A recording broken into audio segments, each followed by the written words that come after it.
Discussado com chicos que é isso, quase.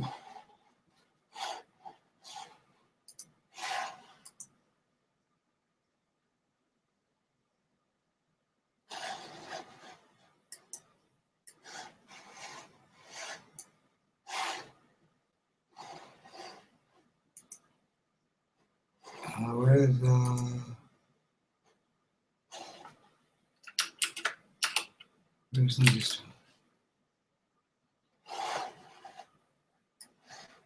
Oh.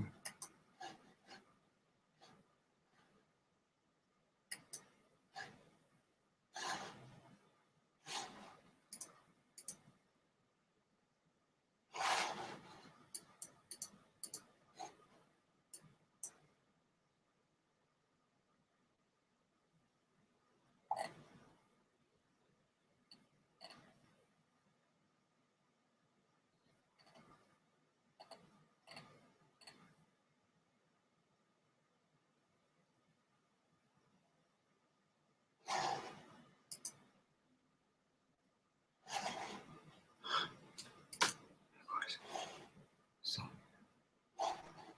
I see.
Can you hear anything?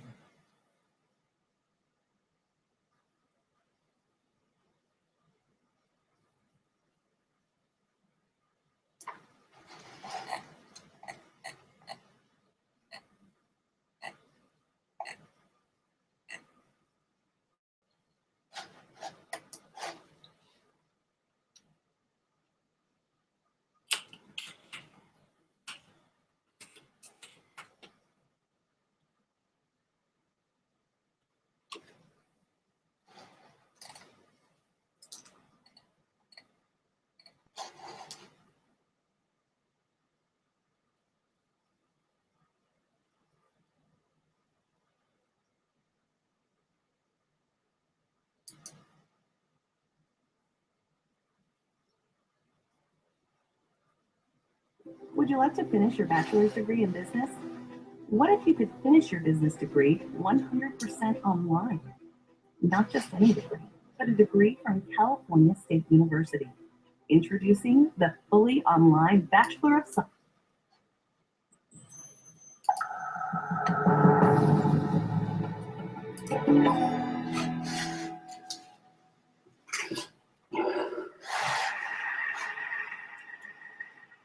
The rights of citizens, the future of the internet.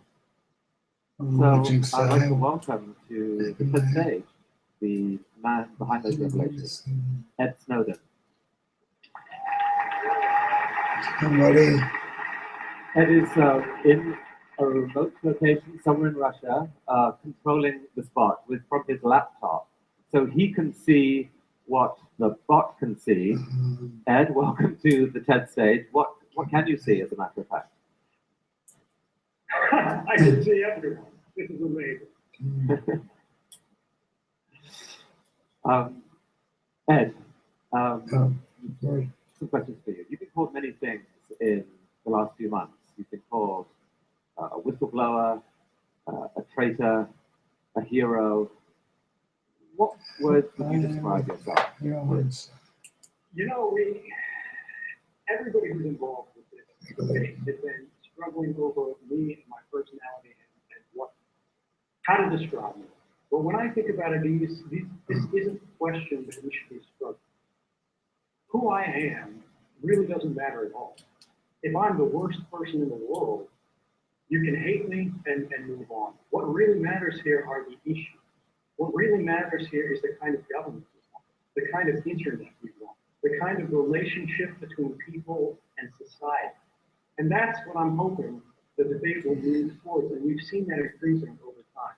If I had to describe myself, I wouldn't use words like hero, I wouldn't use patriot, and I wouldn't use traitor. I'd say I'm an American and I'm a citizen, just like everyone else. That's what I would say in American. So just to give some context, I want you don't to know the 10 whole story. likes when I have fake reviews. So. Unless this is a real one, in which case, oh my God, I'm famous. This time a year ago, you were stationed in Hawaii working as a consultant for the NSA. You had, as a sysadmin, you had access to their systems. And you began revealing certain classified documents to some hand-picked journalists, leading the way to June's revelation. Now, what propelled you to do this? You know,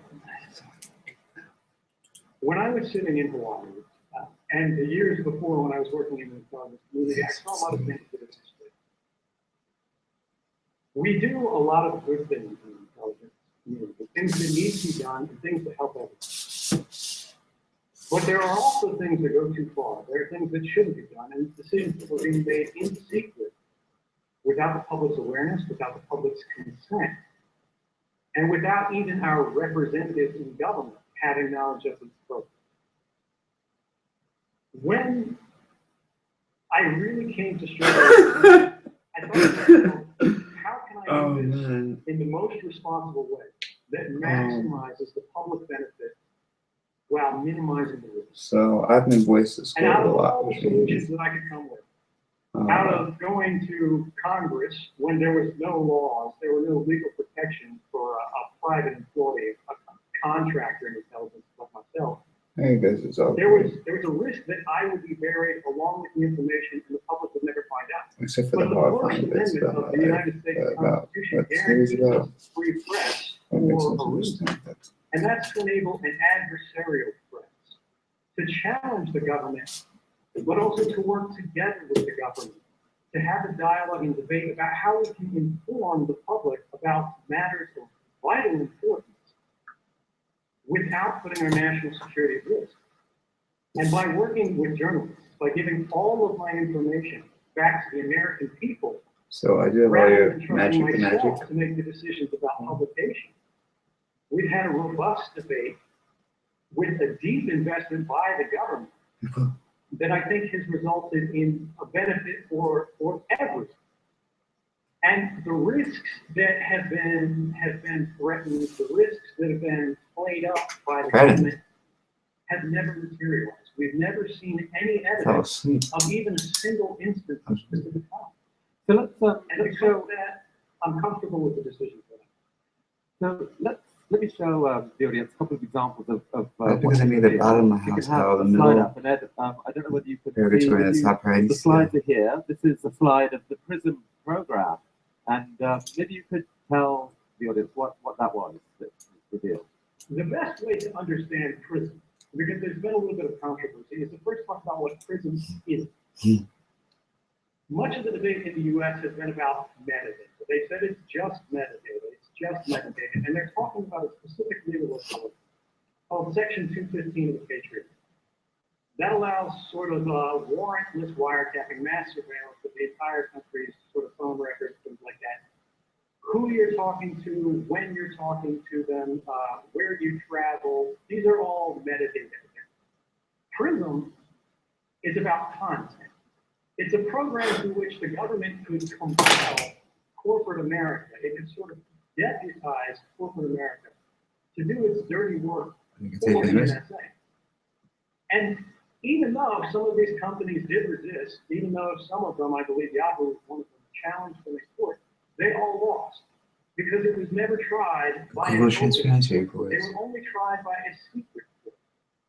And something that we've seen, something about the PRISM program that's very important, there's been a talking point in the U.S. government where they've said 15 federal judges have reviewed these programs and found them to be lawful. But what they don't tell you is those are secret judges in a secret court based on secret interpretations of law that's considered 34,000 warrant requests. It's easy over not to get 33 far years. into the game. And in 33 As years, soon as only I rejected 11 and this is government existential. But the neurolinguistic requests. bias These are the that is people that very we good. want deciding We stopped what it. the We role stopped of it. corporate America in a free and open internet should be. Now, this slide that we're showing here shows the dates in which different technology companies, internet companies, I are understand. alleged to have joined the program and where data collection began from them. So they have denied Get off it. collaborating with the NSA. How was that data collected by the NSA? So in case this helps upstream. The NSA's own slides refer to it as direct access. What that means to an Let's actual drop out, NSA dude. analyst, someone like me who's working as an intelligence analyst, targeting, Chinese cyber actors, things like that, Hawaii, is the provenance of that data is directly from their servers. It doesn't mean that there's a group of company representatives sitting in a smoky room with the NSA palling around and making backwards deals about how to keep this stuff away. Now, each company handles it different ways. Some are responsible, some are somewhat less responsible. But the bottom line is when we talk about how this information is given, So I can it's hear coming you. from the companies themselves. It's not stolen from the line. But there's an important thing to remember here. Even though companies push back, even though companies demanded, hey, let's do this through a warrant process. Let's do this, where we actually have some sort of legal review, some sort of basis for handing over these users' data. That's how you know if I can We saw stories in the Washington Post last year that weren't as well reported as the Chicken story that said the NSA broke in to the data center communications between Google to itself and Yahoo to itself. So even these companies that are cooperating in at least a compelled but hopefully lawful manner with the NSA isn't satisfied with that. And because of that, we need our companies to work very hard to guarantee that they're going to represent the interests of the user and also advocate for the right. So I'm saying, yes, I kind of given which way answer to back the date. Take great strides to do that, and I encourage them to continue. Drop out here. What more should they do? The biggest thing that an internet company in America can do today, right now, without consulting with lawyers to protect the rights of users worldwide, is to enable SSL or sort of encryption, web encryption on every page that you visit. The reason this matters is today, if you go to look at a copy of 1984 on Amazon.com, the NSA can see a record of that. The Russian intelligence service can see a record of that. The Chinese service can see a record of that. The French service, the German service, the services of Andorra, they can all see it because it's unencrypted. The world's library is Amazon.com. But not only do they not support encryption by default, you cannot choose to use encryption when browsing through books. This is something that we need to change, not just for Amazon. I don't mean to single them out, but they're a great example. All companies need to move to restricted browsing habits by default. For all users who haven't taken any action or picked any special methods on their own. That'll increase the privacy and the rights that people enjoy worldwide. And come with me to this part of the stage. I want to show you the next slide here. This is a program called Boundless Informant. What is that? Well, I've got to give credit to the NSA for using appropriate names on this. This is one of my favorite NSA names. Boundless Informant is a program that the NSA hid from Congress. The NSA was previously asked by Congress, was there any ability that they had to even give a rough ballpark estimate of the amount of American communications that were being intercepted? They said no. They said we don't track those stats, and we can't track those stats. We can't tell you many communications we're intercepting around the world, because to tell you that would be to invade your privacy. Now, I really appreciate that sentiment from them, but the reality when you look at this slide is not only do they have the capability already exists, it's already in place. The NSA has its own internal data format that tracks both ends of a communication. And if it says this communication came from America, they can tell Congress how many of those communications they have today, right now. And what Boundless Informant tells us is more communications are being intercepted in America about Americans than there are in Russia about Russia. I'm not sure that's what an intelligence agency should be aiming for. And there was a story broken in the Washington Post, again from your data. The headline says, NSA broke privacy rules thousands of times per year. Tell us about that. We also heard in congressional testimony last year, it was an amazing thing for someone like me who came from the NSA, who's seen the actual internal documents, knows what's in them.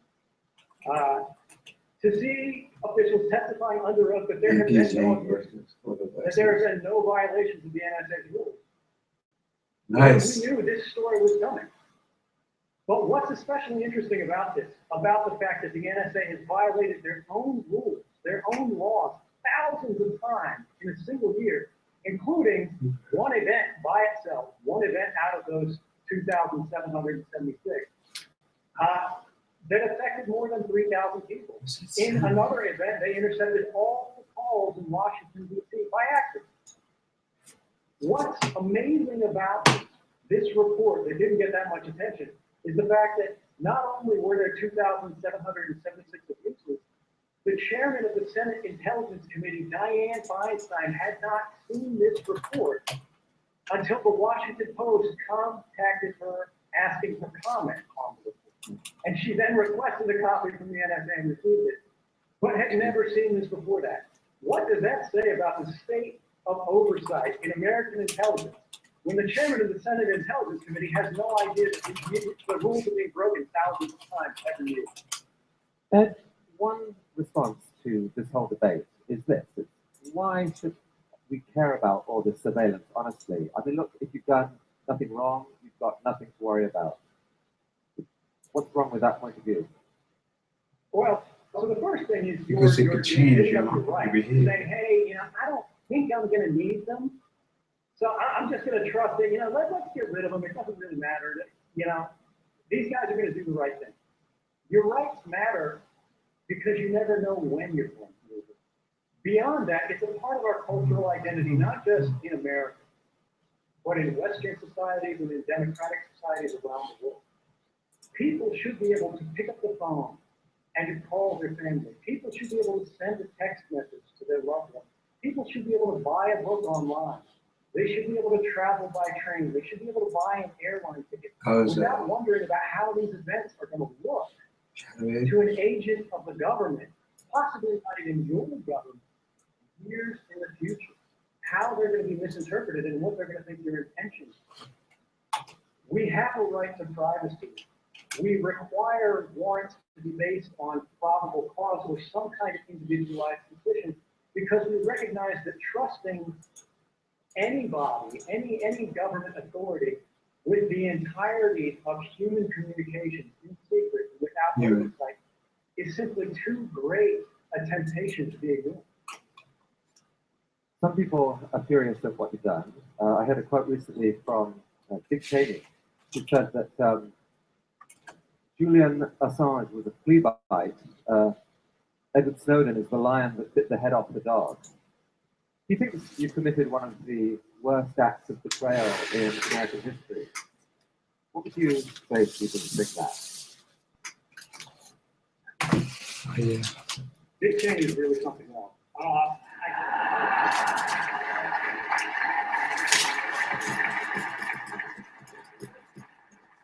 Thank you.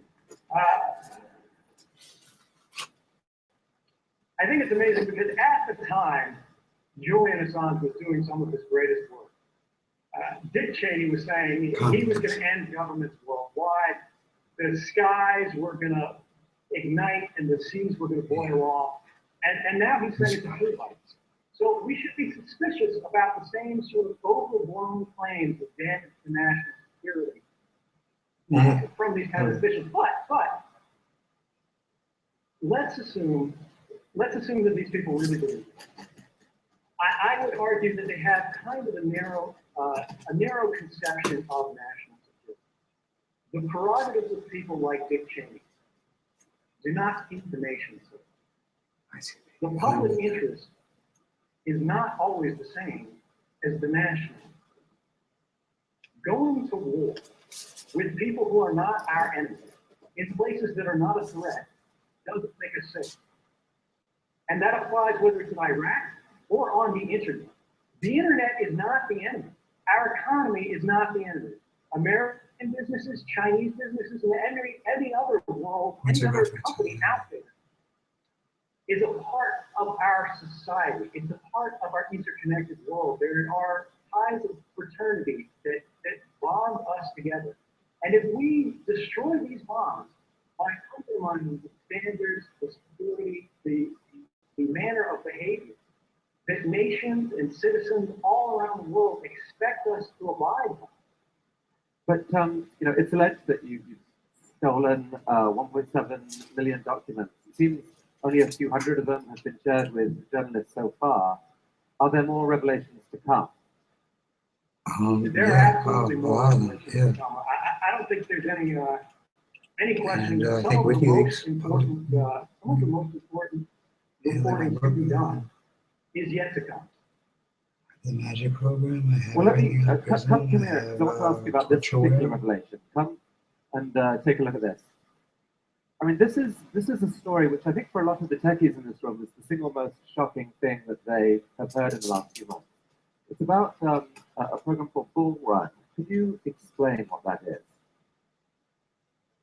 So Bull Run, and this is again where we've got to thank the NSA for their candor. This is a program named after a Civil War battle. The British counterpart is called Edgehill, which is a UK Civil War battle. And the reason that I believe they're named this way is because they target our own infrastructure. They're programs through which the NSA intentionally misleads corporate partners. They tell corporate partners that these are safe standards. They say, hey, we need to work with you to secure your system. But in reality, they're giving bad advice to these companies that makes them degrade the security of their services.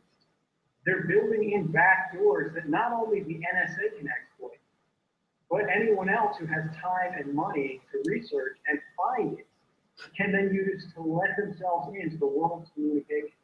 And this is really dangerous because if we lose a single standard, if we lose the trust of something like SSL, which was specifically targeted by the Bull Run program, we will live in a less safe world overall. We won't be able to access our banks, and we won't be able to access commerce without worrying about people monitoring those communications and subverting them to their own. And do those same decisions also potentially open America up to cyber attack from other sources? Absolutely. One of the problems, one of sort of the dangerous legacies that we've seen in the post 9/11 era is that the NSA has traditionally worn two hats. They've been in charge of offensive operations, that is hacking, but they've also been in charge of defensive operations.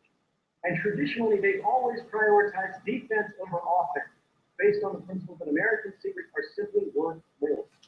If we hack a Chinese business and steal their secrets, if we hack a government office in Berlin and steal their secrets, that has less value to the American people than making sure that the Chinese can't get access to our secrets. So by reducing the security of our communications, they're not only putting the world at risk, they're putting America at risk in a fundamental way, because intellectual property is the basis, the foundation of our economy. And if we put that at risk through weak security, we're going to be paying for it for years. But they've made a calculation that it was worth doing this as part of America's defense against terrorism. Surely that makes it a price worth paying. Well, when you look at the results of these programs stopping terrorism, you'll see that that's unfounded. And you don't have to take my word for it, because we've had the first open court, the first federal court that's reviewed this outside sort of the secrecy arrangement, called these programs Orwellian and likely unconstitutional. The Congress, who has access to be briefed on these things and now has the desire to do, has produced bills to reform it, and 2 independent White House panels who reviewed all of the classified evidence said these programs have never stopped a single terrorist attack that was imminent in the United States. So is it really terrorism that we're stopping? Do these programs have any value at all? I say no, and all 3 branches of the American government say no as well. I mean, do you think there's a deeper motivation for them than the war against terrorism? I'm sorry, I couldn't hear you say again. Sorry, do you think there's a deeper motivation for them other than the war against terrorism? Yeah, the bottom line is that terrorism has always been what we in the intelligence world would call a cover for action. Terrorism is something that provokes an emotional response that allows people to rationalize authorizing powers and programs that they wouldn't give otherwise. The Bull Run and Edge Hill type programs, the NSA asked these authorities back in the 1990s.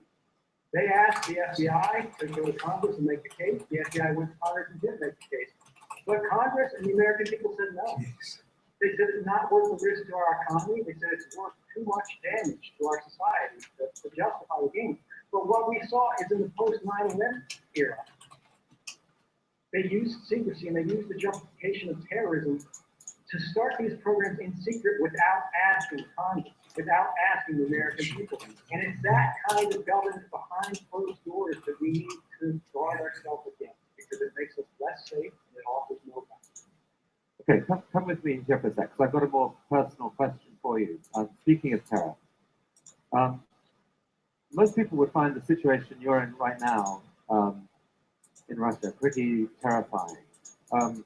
You obviously, you heard what happened, what the treatment that Bradley Manning got, Chelsea Manning now is. And there was a story in BuzzFeed saying that there are people in the intelligence community who want you dead. How are you coping with this? How are you coping with the fear? It's no mystery that there are governments out there that want to see you.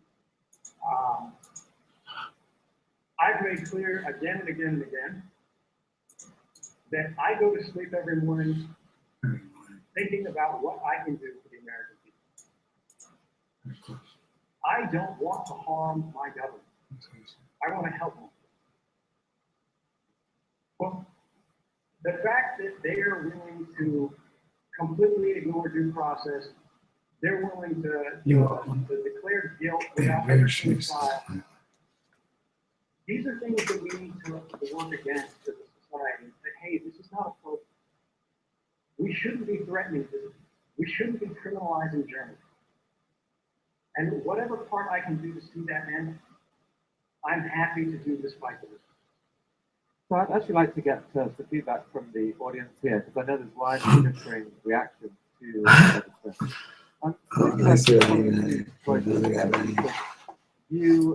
what he did is fundamentally a reckless act that has endangered America, or you viewed it